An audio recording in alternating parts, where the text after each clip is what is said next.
that's a great question. What is inclusive leadership? Okay, so there are a couple of things that you can use, a couple of concepts you can use to define the concept, the idea of inclusive leadership. Number one is the idea of supporting all employees with a great cultural awareness of the different cultures that you need to be aware of, but also a lot of empathy. Number two, it's all the everyday small actions that you do that contribute to change, to larger change in the organization, to support those underrepresented groups. And number three, inclusive leadership includes a whole broad range of skill sets you need to have. You need to have qualitative skills and you need to have quantitative skills. What qualitative skills do you need to have? You need to have a lot of empathy, compassion, listening and sharing stories to really transform the culture of your workplace. You also need to have a lot of qualitative skills that includes measuring and tracking progress and setting goals. So for example, you might say, I want to have 50% of women in senior leadership position in the next 5 years, and then you can measure.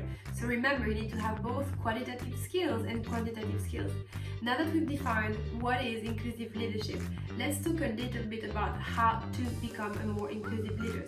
So there are three main strategies that you can use to become a more inclusive leader. Number one, you really need to get senior leadership team buy-in and commitment.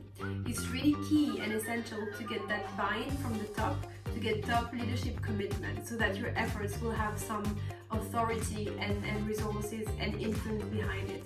The second thing you can do to become a more inclusive leader is to become more accountable. Now, what does that mean? It means speaking up when you witness a misconduct or microaggression.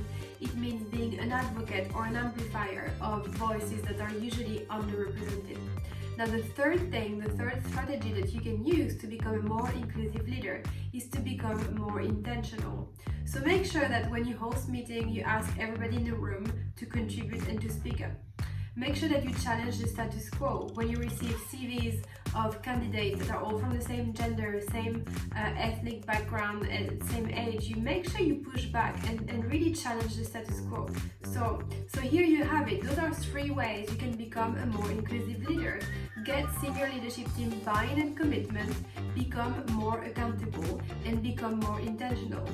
Now, I'd love to have you share your top strategies and your top tips to become a more inclusive leader. So please share your top tips to become a more inclusive leader in the comment section below and I'll read them all.